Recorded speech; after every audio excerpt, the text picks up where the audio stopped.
ক্ষুদ্র প্রাণীর বৃহৎ দান, কোয়েল পাখির চাষ বাড়ান, এমন বহুল কথিত স্লোগানটির সপক্ষে বলা যেতে পারে যে অনেক কম জায়গায়, কম খাদ্যে, কম সময়ে এবং স্বল্প পুঁজিতে কোয়েল নামক ক্ষুদ্র প্রজাতির পোল্ট্রি পাখির চাষ করা যায়।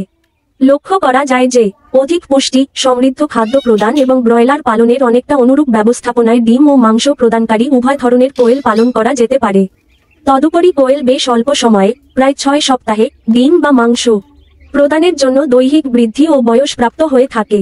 এই বিষয়টি বিবেচনায় রেখে কোয়েল পালনের সুবিধার্থে খামারিদের প্রযুক্তিগত যথাযথ ধারণা দেওয়ার ক্ষেত্রে কোয়েল পালন শিরোনামের প্রশ্নোত্তর পর্বের অবতারণা করা হলো।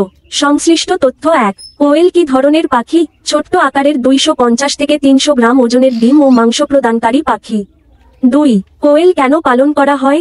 অতি অল্প খরচে, অল্প সময়ে, অল্প জায়গায় ও অল্প খাদ্যে মুরগির তুলনায় অধিক ওজনের ডিম ও মাংস উৎপাদনের জন্য কোয়েল পালন করা হয়। 3. কোয়েলের মাংস ও ডিম খেলে কোন ক্ষতি হয় কি? না, কোয়েলের ডিম মাংসে কম কোলেস্টেরল ও অধিক আমিষ আছে। 4. একটি মুরগির জায়গায় কতটি কোয়েল পালন করা যায়? প্রায় 8টি কোয়েল পালন করা যায়। 5. বসতবাড়ির ঘরে কতটি কোয়েল পালন করা যায়? প্রায় 10-20টি কোয়েল পালন করা যায়। 6. কোয়েলের দৈহিক ওজন কত হারে বাড়ে? অতি দ্রুত হারে, 6-7 সপ্তাহে ডিম ও মাংস প্রদানের উপযোগী হয়। 7. কোয়েল বছরে কতটি ডিম দেয়? কোয়েল বছরে 250-260টি ডিম দেয়। 8. মুরগির ওজন তুলনামূলকভাবে কোয়েলের চেয়ে কত বেশি? শতকরা হারে কোয়েলের ওজন বেশি। 9. কতদিনে কোয়েলের ডিম থেকে বাচ্চা ফুটে? কোয়েলের ডিম থেকে 17-18 দিনে বাচ্চা ফুটে। 10. বাংলাদেশের সব জায়গায় কোয়েল পালন করা যায় কি? বাংলাদেশের আবহাওয়া কোয়েল পালনের খুবই উপযোগী। 11. কোয়েলের রোগ বালাই কি রকম? অন্যান্য পোল্ট্রির তুলনায় খুবই কম। 12. কোয়েল পালতে কি রকম খরচ হয়? মুরগির তুলনায় প্রায় 6 ভাগের 1 ভাগ খরচ হয়। 13.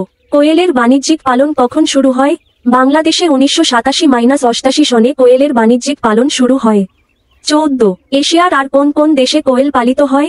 এশিয়ার সব দেশে কোয়েল পালিত হয়। 15. পৃথিবীতে কত জাতের কোয়েল আছে? পৃথিবীতে 17-18 জাতের কোয়েল আছে। 16. কোন জাতের কোয়েল বিখ্যাত? মাংস ও ডিমের জন্য জাপানের কোয়েল বিখ্যাত। 17. স্ত্রী এবং পুরুষ কোয়েলের পার্থক্য কি? পুরুষের তুলনায় স্ত্রী কোয়েল আকার ও ওজনে বড়। স্ত্রী কোয়েলের ভেন্ট ডিমের আকৃতির। 18. কোয়েল বছরের সব সময় পালা যায় কি? বছরের সব সময়ই কোয়েল পালা যায়। 19. কোন বয়সের কোয়েলের ডিম থেকে বাচ্চা ফুটানো যায়? কোয়েলের 8-10 সপ্তাহ বয়সের ডিম থেকে বাচ্চা ফুটানো যায়। 20. একটি পুরুষ কোয়েলের সাথে কয়টি স্ত্রী কোয়েল রাখলে আশানুরূপ উর্বর ডিম পাওয়া যায়? 1, 2, 5, 2 বা 3, 1 অনুপাতে রাখা উত্তম।